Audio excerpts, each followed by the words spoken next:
Hoja de ruta con Miquel Figueroa. Ya tenemos en las librerías Aprendiendo de los Mejores 2, la segunda parte del libro más vendido de management de un autor español en los últimos años.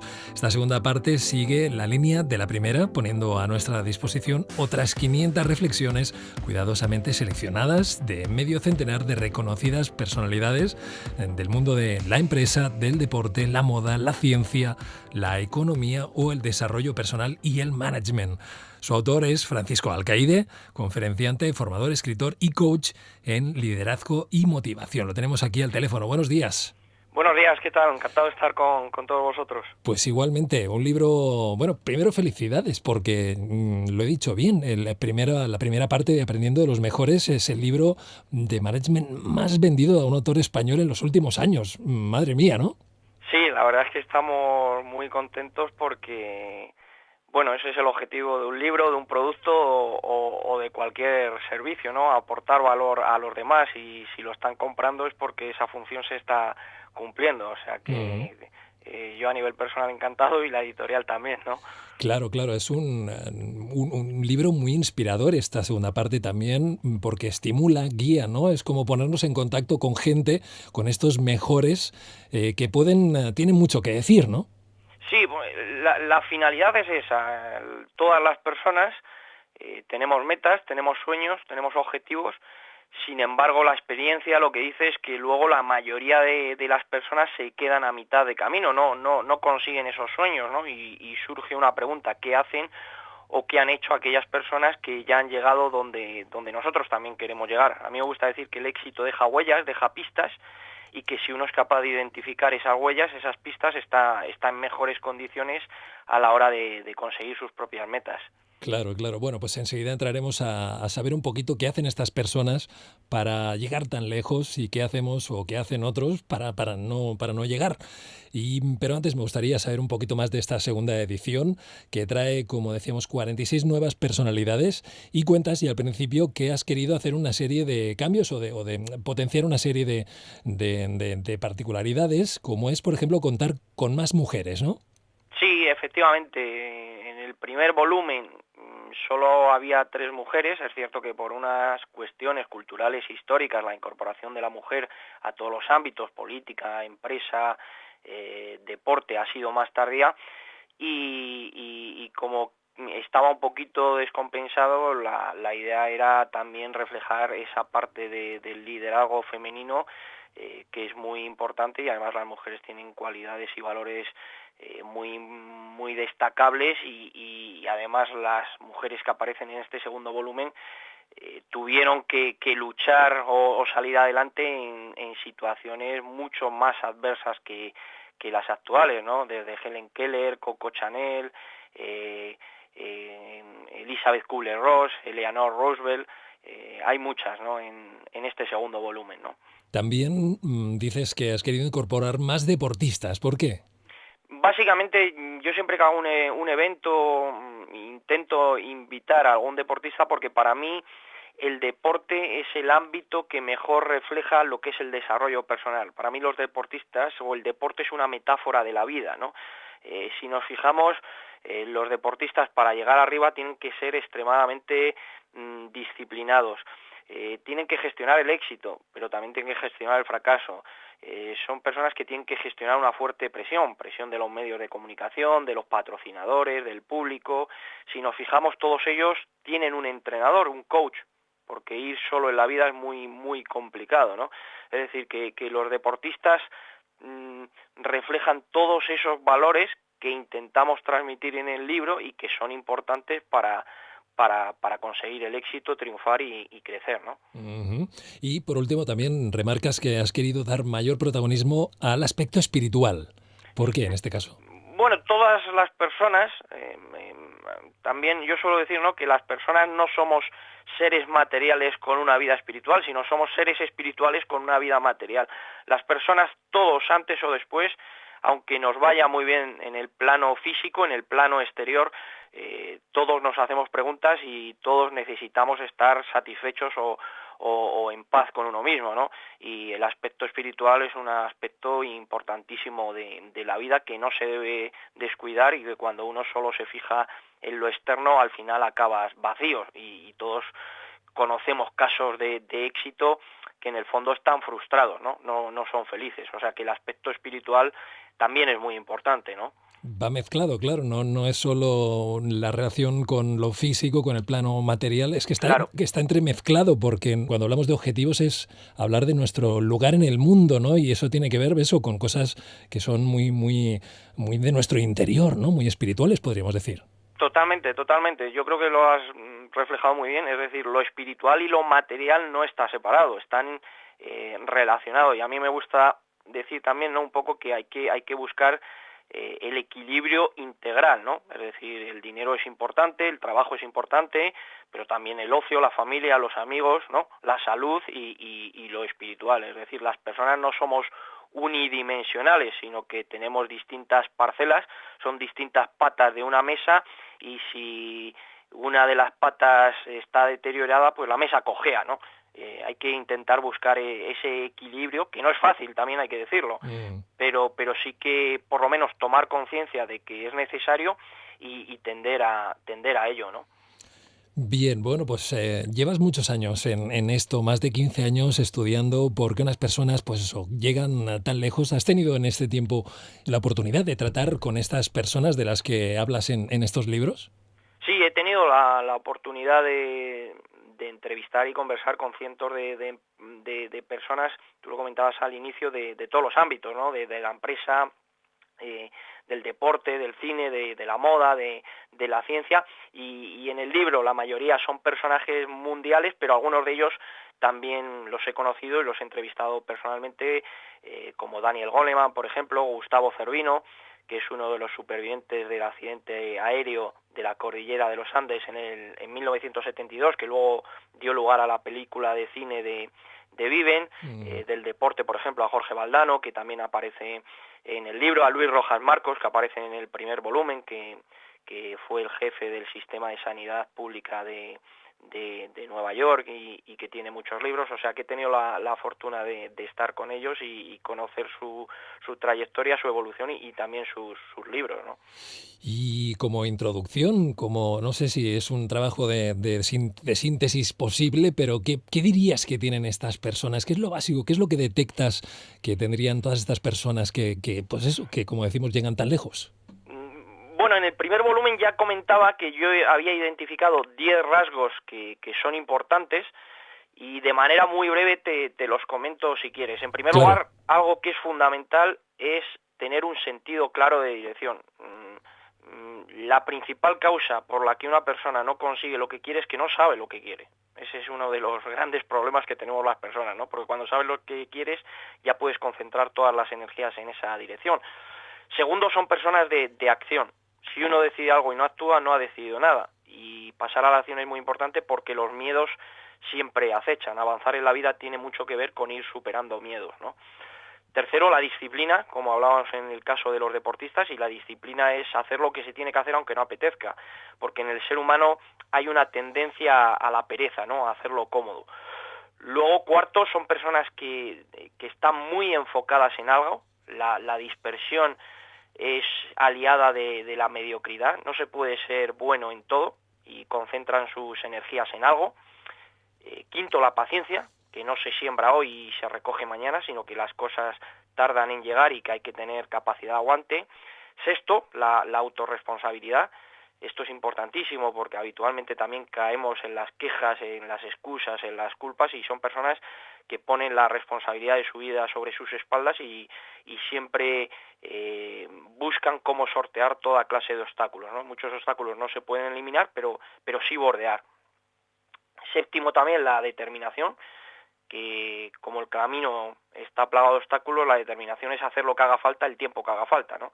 La mayoría de las personas en algún punto del camino abandonan, ¿no? Octavo, el tener o el controlar la mente, porque de manera natural también las personas tendemos a los pensamientos negativos: no soy bueno, no soy capaz, no me lo merezco, y hay que tener ese dominio mental, trabajarlo. Noveno, son personas que se mueven en los entornos adecuados. Nuestro entorno determina en gran medida la altura de nuestro éxito, porque el entorno, sin darnos cuenta, nos arrastra a una determinada forma de pensar, sentir y actuar, y además lo hace sin que nos demos cuenta. Y luego son personas que tienen una actitud de mejora continua. Vivimos en un mundo competitivo y cuando uno se relaja, pues lo que suele suceder es que te superan, ¿no? Bueno, iremos viendo algunos de estos rasgos un poco más con detenimiento. Tú hablas de que el punto de partida no siempre es lo más importante y, de hecho, muchas de las personas de las que hablas en el libro parten de circunstancias humildes, más bien humildes, pero tienen algo interesante que es la capacidad de aprender, como comentabas. Este rasgo es importante, ¿no? El aprender es un activo importante. Bueno, aprender es el activo más importante porque es lo que te lleva a pasar de dónde estás a dónde quieres llegar a estar, pero es de sentido común, ¿no? Es decir, si uno quiere aprender inglés, pues tiene que estudiar y practicar. Si uno quiere aprender a hablar en público, tiene que estudiar y practicar. Ese es el principal activo de una persona y está presente en todas las personas. Es decir, que nuestra posición de partida condiciona, pero no determina dónde podemos llegar. Tus circunstancias actuales determinan dónde comienzas, pero nunca dónde acabas, ¿no? Tú no eres tus circunstancias, tú eres tus posibilidades, y además lo que dice la historia es que busques la excusa que busques, vas a ver que siempre hay gente que ha superado esas circunstancias. Es decir, si uno dice que es demasiado viejo para tener éxito, pues ahí está el caso de Ray Kroc, que es el que consiguió difundir y hacer grande a McDonald's y empezó a emprender cuando tenía 52 años, tenía diabetes, su situación financiera no era la mejor. Si uno dice que es demasiado joven, pues hoy día podemos ver casos de éxito de muchas personas jóvenes. Si uno dice que no ha estudiado, pues ahí está el caso de Amancio Ortega, que no tiene estudios, que no ha ido a la universidad, que no tiene ningún máster, y hoy día Inditex es el grupo textil más grande del mundo, ¿no?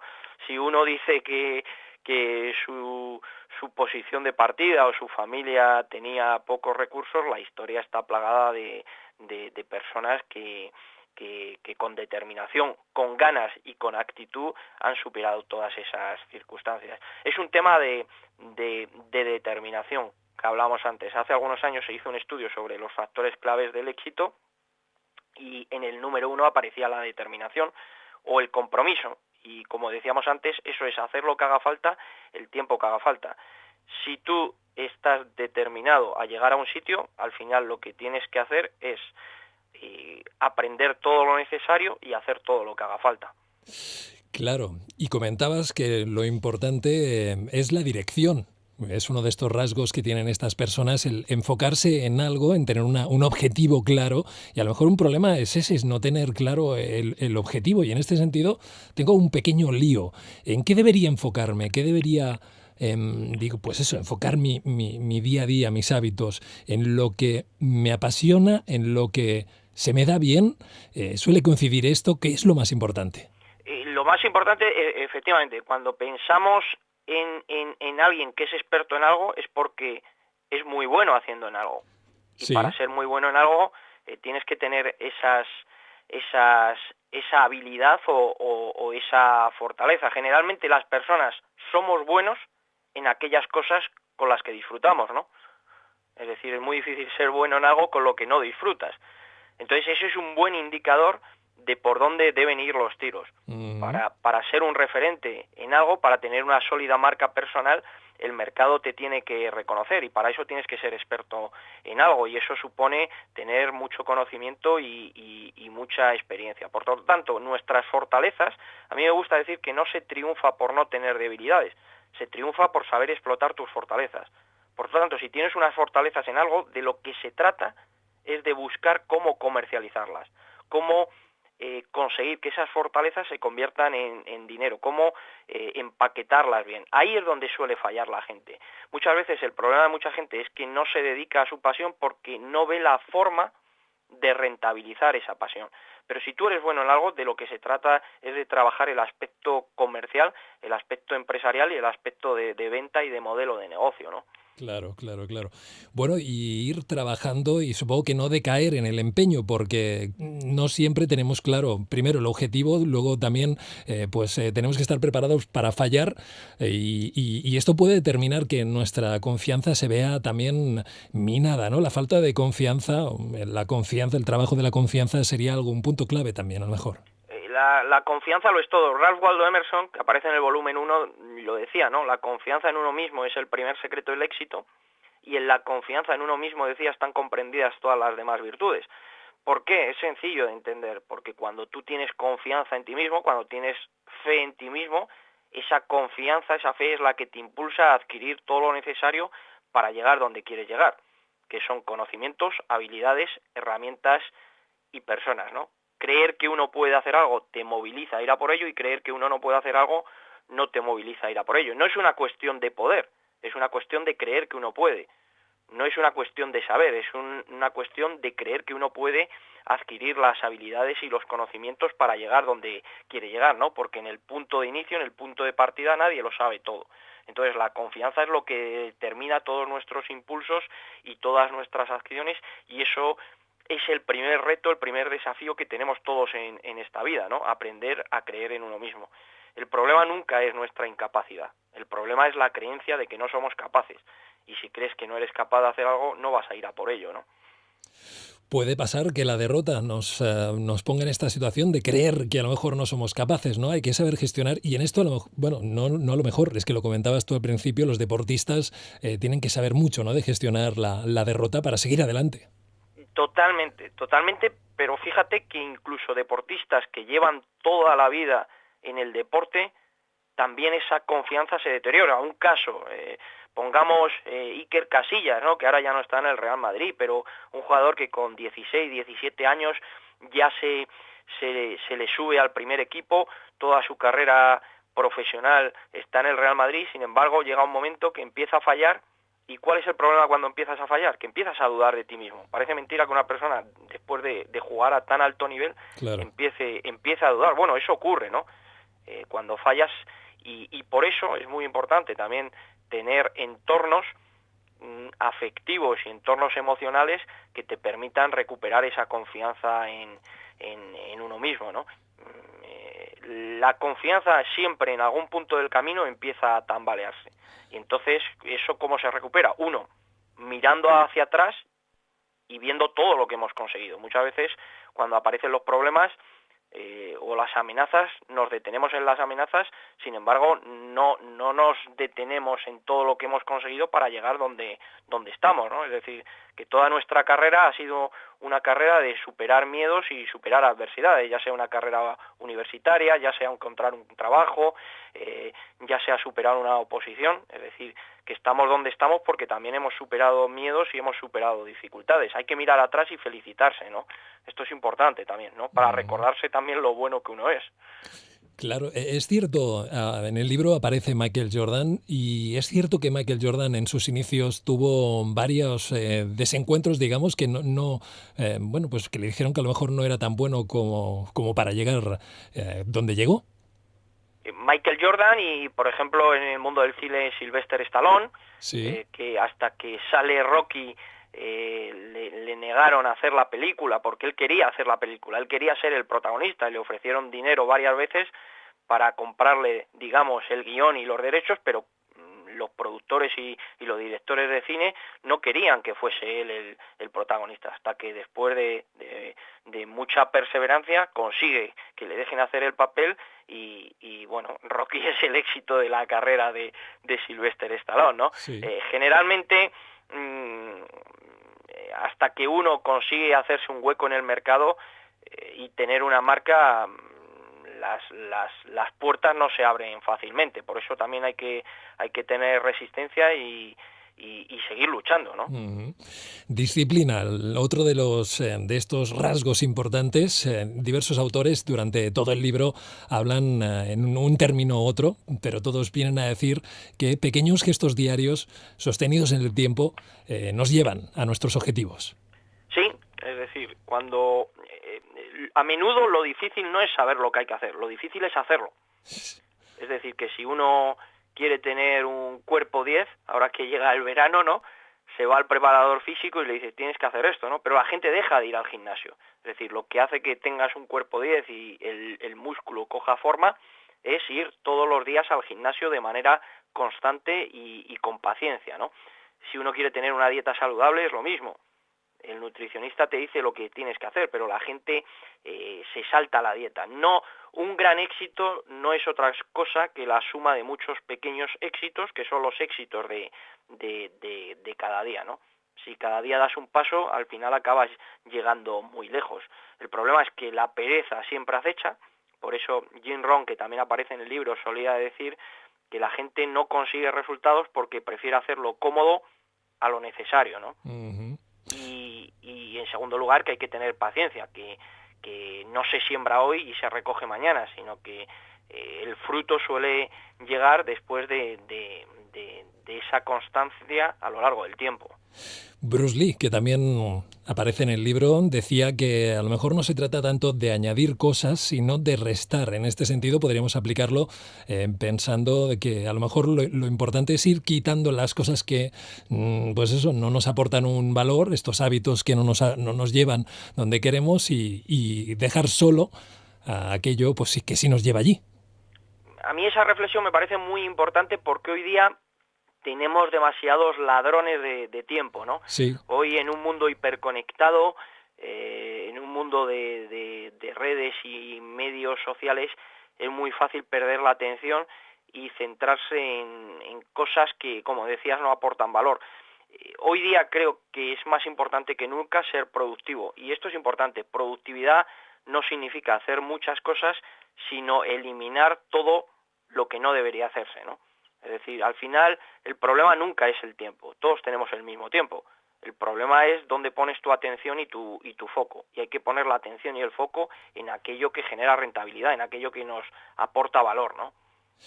Bueno, interesantísimo, ya vamos viendo. Además, es un libro que inspira cuando vas leyendo estos pensamientos en boca de estas personas. Bueno, tú pones las frases y luego haces lo desarrollas un poquito en tus palabras, ¿verdad? Sí, ese es el objetivo de cada uno de los autores. Han seleccionado 10 frases, 10 titulares que yo, conociendo sus obras y su trayectoria, he considerado que eran más relevantes, y a partir de ahí, también con todas las entrevistas que yo he hecho, el objetivo es dar coherencia y sentido a esas frases, analizándolas en profundidad, ¿no? Darles una explicación, claro. Explicar a la gente las causas o los porqués de esa frase, ¿no?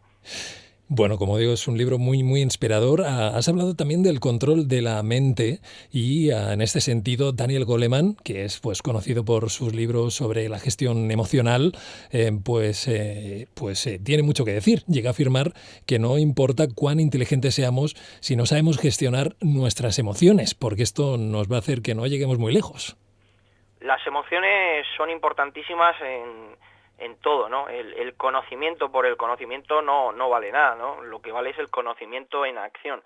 Y al final, detrás de cualquier acción que tomamos siempre hay una emoción. La cuestión es que esas emociones sean ordenadas y que no nos veamos dominados nosotros por las emociones. Esto se ve mucho en los mercados financieros, tanto cuando la bolsa sube mucho, se producen las euforias compradoras, cuando la bolsa cae mucho, los pánicos vendedores, ¿no? Es decir, la euforia te hace ver las cosas mejor de lo que son, el derrotismo te hace ver las cosas peor de lo que son. Eso sería una mala gestión de las emociones, ¿no? Una persona con inteligencia emocional es una persona que sabe reconocer sus emociones, administrarlas y gestionarlas oportunamente, ¿no? Y que no se deja dominar por los calentones, por las avaricias, por la rabia, sino que tiene autocontrol, ¿no? El autocontrol, el autoconocimiento y el autocontrol son claves y pautas esenciales de la inteligencia emocional, ¿no? Conforme vas diciéndolo, claro, yo, a lo mejor es el ámbito que más conozco, básicamente por lo que veo en la televisión, el tema de los deportistas, cuando, bueno, pues en un partido de tenis, por ejemplo, Rafa Nadal, que ha remontado partidos de una manera bestial, por ejemplo, pues ahí se ve muchísimo, ¿no? el control que debes tener de las emociones, de los pensamientos que te pueden surgir en ese momento para remontar eso. Y como en el deporte, pues en la vida en general, claro. Sí, volvemos a hablar del deporte, que siempre sale, y es Siempre que es clave, sale. como decíamos antes, ¿no? Que es Sí. una metáfora de la vida.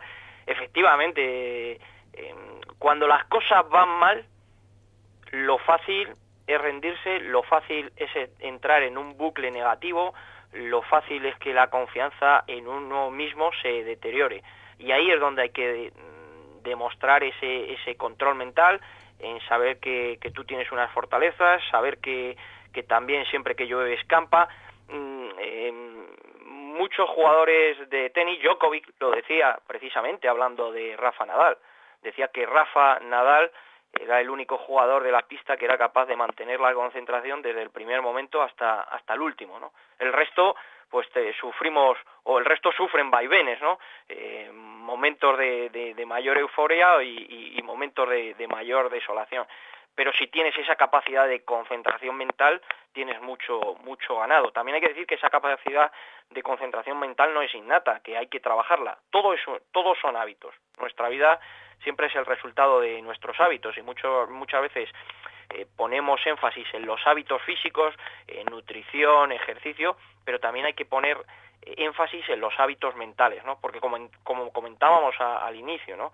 El ser humano por su propia evolución biológica tiende de manera natural a lo negativo, ¿no? Porque hace millones de años las amenazas eran múltiples y el ser humano lo que buscaba siempre era la seguridad y la protección, ¿no?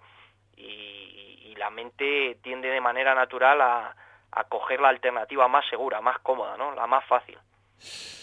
Bueno, pues como vamos viendo, esto es solo un aperitivo porque el libro está plagado de estas reflexiones, de esta profundidad para ir ahí indagando en nuestra naturaleza y en lo que nos puede hacer llegar a nuestros objetivos, llegar más lejos. Y bueno, pues aquí lo tenemos en este libro, aprendiendo de los mejores, la segunda parte ya, que supongo que será un éxito, pues tal como ha sido la primera. Y Francisco, no sé si estás ya planteándote una tercera.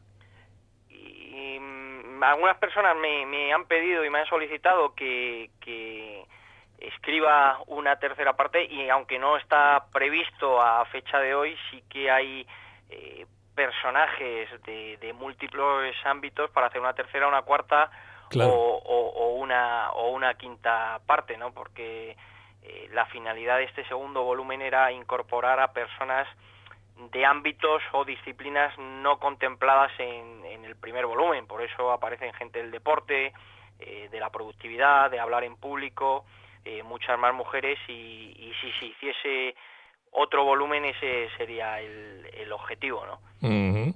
Bien, pues yo te animo a hacerlo, a hacer una tercera, una cuarta, las que hagan falta. Es un libro, creo yo, pues para tener ahí encima, ir consultando, ir sintiéndote en conexión con esas personas, que siempre inspira mucho y aporta pues este conocimiento que nos puede hacer conseguir nuestros objetivos, sean los que sean. Y te agradezco, bueno, pues el ratito que hemos pasado, Francisco. Te mando un abrazo.